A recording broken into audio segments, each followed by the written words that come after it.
Hello, everyone, and welcome to this week's episode of the Disney Dining Show. I'm your host, Pete Werner, joined at the table this week by my good friends, Charles Boda. Hey. And Mr. Steve Porter. Hello.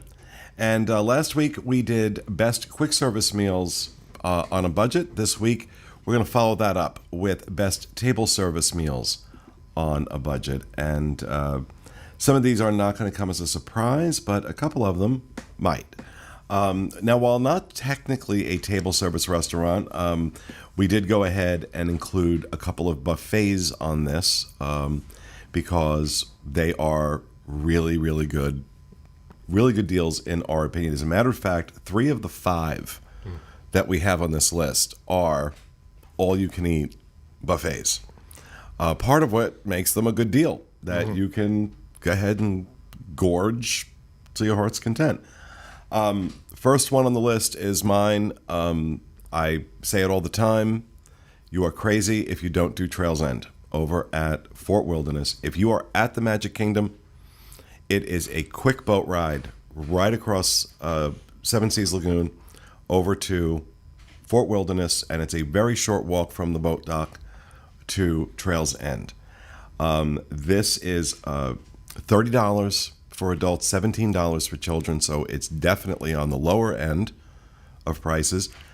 And it is such great food. The pork spare ribs, the fried chicken, which is out of this world, the cornbread, which is world famous. There's peel and eat shrimp. There's pizza. There's a carving station. There's a vegetable medley. There's an ice cream station. Make your own ice cream sundaes. It is just fantastic. It's the same food being served over in Hoop-Dee-Doo Review, which is right next door. And, for $30 for an adult, you got great atmosphere, because that had to factor into this list. That part of what makes, the experience is not just the food, but also the atmosphere that you shouldn't have to necessarily, I say it all the time, you shouldn't have to trade one for the other. Yeah, you don't want to feel like you're settling. Right. I mean, you kind of addressed it a little bit, but with it having the same food as Hoop-Dee-Doo, this is also a great affordable way, speaking of a budget, it's a great affordable way to see if you vacation at Walt Disney World frequently, maybe before going all in on Hoop-Dee-Doo, you try out the food at Trails End and see if you have picky kids or you yourself are picky. You can try the food there first and then say, all right, we do really like this food. Next time, let's go all in and go to Hoop-Dee-Doo. Mm-hmm. And this one is a dinner. They only do breakfast and dinner. They don't do lunch. This particular one is a dinner. With a lot of these, we are recommending the lunch menu. One of the strategies that is time tested. Do your big meal at lunch if you're on a budget. You tend to get the same food that you do at dinner, but it's less expensive. Yeah. This is especially true of these all-you-can-eat buffets. Yeah. There's there's something I think we covered when we did our last review of Hoop-Dee-Doo as well, which is if you're just not a fan of audience participation or dinner shows or anything like that, and you still want the food, which is good, you can do this, save yourself some money. So if somebody tells you, oh, Hoop-Dee-Doo's the best, and it just doesn't sound like something that you're interested in based on the description, still get the food over at Trails End. Well, and you can save yourself a little money and anxiety in my case. A midday break from the parks, that boat ride over is awesome. Mm-hmm. Fort Wilderness itself, if you've never seen it, is absolutely incredible. There's a great little store right there. You can get some merch. Mm-hmm. There's a bar over in Trails End where the buffet is, so you can have a drink, sit out on the porch. There's a playground right there. The kids can play. Mm-hmm. It's open space, pretty safe, so the kids can run around a little bit if they want to. So you just need a break from the park. It's the perfect thing. Nice big meal midday. I don't know that I'd recommend this food on a really hot day because this is all heavy food. Mm-hmm. This is all heavy food. So doing this as your big meal, doing lunch here as your big meal, it'll be a lot of food. It's going to be heavy, and you're going to be walking around the rest of the day in the heat. So I don't know that this would be my choice for like those really hot days. But outside of that, awesome place to go. The other one I think we all agreed on was Germany. We just did a dining review of Germany a few weeks ago. And I was surprised by, A, it was a lot better than I thought it was going to be. B, $33 for an adult for a buffet. And if you think these sound expensive, if you're not a Disney World vet and you think this sounds expensive, go take a look at Chef Mickey's. Go take a look at some of these other buffet meals, especially the character ones. Not hard to spend $50, $60 a person on this. But $33 for adults, $18 for children. Again, looking at the lunch menu, it's more expensive at dinner.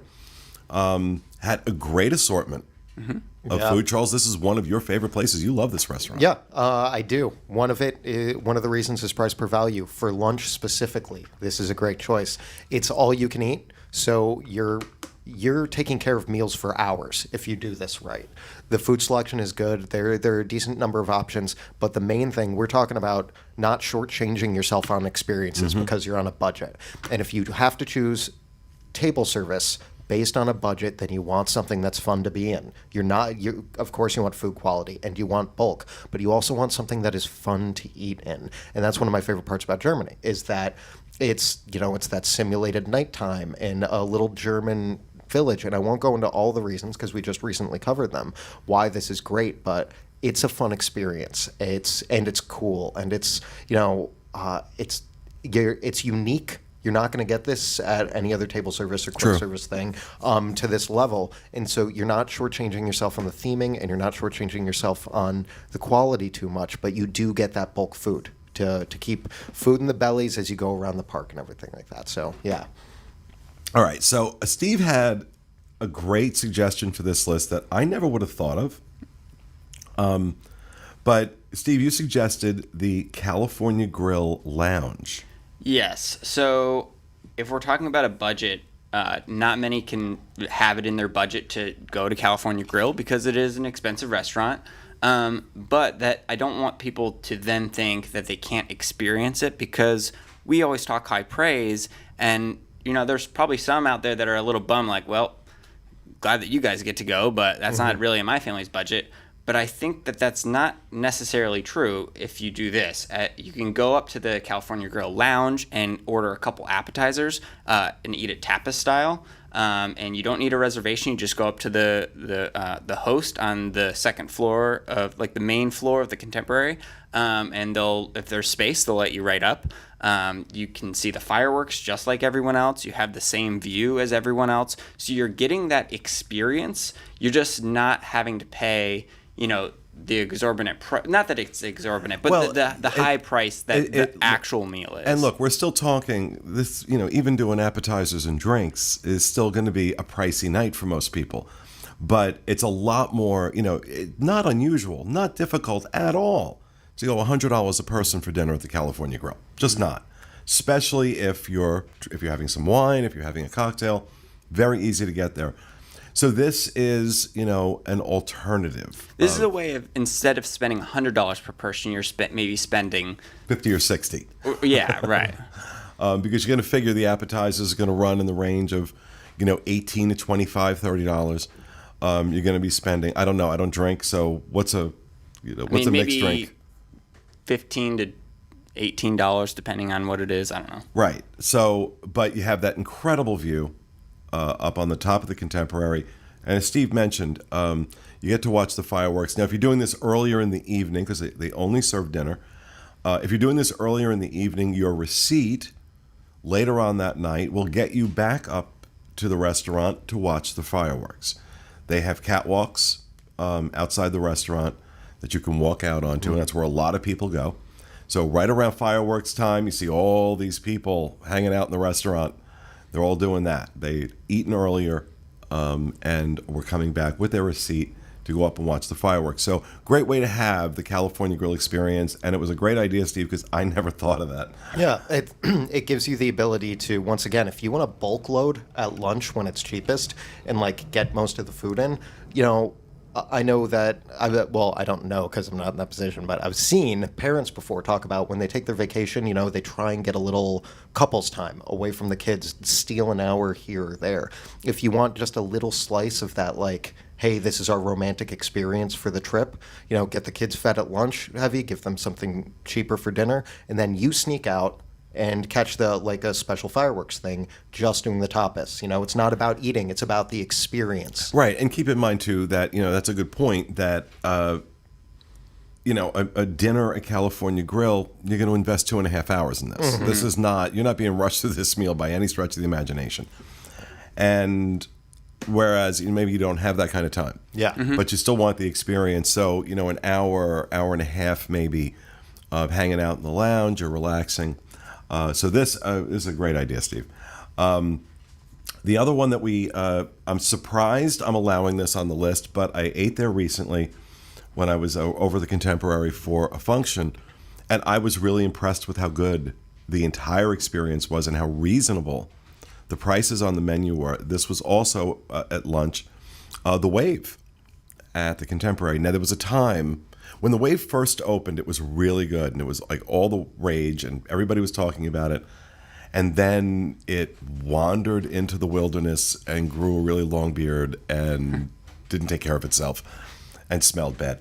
We've all been there, Wave. It's okay. We've all been there. And now it's gotten sober and shaved and taken a shower. And the food is back to being plentiful. I'll tell you, I was amazed at the size of the portions. Entrees at lunch running about $14 to $20 each, which by Disney standards for table service is really good. Yeah. And, I've mentioned on the show that I'm doing a ketogenic diet, and I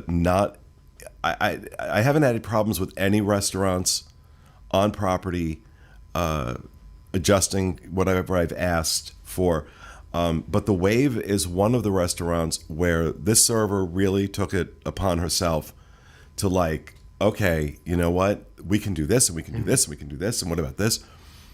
And I had a delicious meal that was completely in line with my dietary restrictions right now. And, especially when those dietary restrictions are not medical in nature, they're lifestyle choices that I make. I don't expect restaurants to put the same priority on my dietary restrictions as they would on someone who has a peanut allergy or a gluten allergy. But you know what? The Wave did. So, and again, right by the Magic Kingdom, right next to the Magic Kingdom. So, again, that short walk, it is literally a 5-minute walk out of the turnstiles from the Magic Kingdom over to the Contemporary into the Wave. Well, we really need to go do a full review on this place because we haven't for a while. And you mentioned the pricing, but it just kind of shocks me to see $14 at a table service. There are quick services in the Magic Kingdom that you can spend more than $14 for sure. Even Pecos Bills is a good deal, but there are things on that menu that are $15 plus. So $14 just kind of. And the whole catch with the Wave is that it's all sustainable. It's all locally sourced, very fresh stuff. So it's delicious. It's, like I said, the portion sizes, I was really impressed with the price. I was amazed by quality of the service and the willingness to adjust, all those things. Is it the most magical space on the planet? No, but it's a great meal. All right, rounding out our list is, I think, on every dining list we ever do. Again, it's a buffet, but it's a damn good buffet, and that's Tusker House for lunch over at Animal Kingdom. $35 for adults, $18 for kids. This is a character meal to boot, and great. It's the Fab Five, I believe, is still the case. All done up in safari gear. And the food's incredible. Well, and when you first mentioned this one, I was like, what? Tusker House is so expensive. But then you kind of you're like, no, it's really not. And then I looked it up, and apparently it's the third most affordable character dining for breakfast in all of Walt Disney World. Yeah, for breakfast. For too. breakfast. Yeah, that's true. But you take a look at the prices on all of these. Trails End, $30 for adults. Germany, $33 for adults. Tusker House, $35 for adults. There's a theme here. And where character meals are concerned, you can't Yeah. you can't beat it. And the food tends to be, because of its location, because it's in Animal Kingdom, some of the food tends to have a more African flair, but they're also mindful of their audience, and so you have a lot of those comfort food staples on the menu as well. And I just don't hear too many people coming out of Tusker House saying, "Wow, that sucked." Yeah. Well, it's one of those things where a lot of times, parents, when they want to do these character meals, they realize that there is compromise involved. And, okay, we're not going to get the quality of food that we want because our kids want to see a character. Disney knows that and kind of exploits it. But Tusker House doesn't fall on that list. You're not compromising nearly as much as you do with other character meals. And the price is similar, if not a pretty decent value for a character meal. So, I mean, if you're going to do this on a budget and you feel you have to fit a character meal in for your kids to be happy or for you to be happy, then Tusker House is the way to go.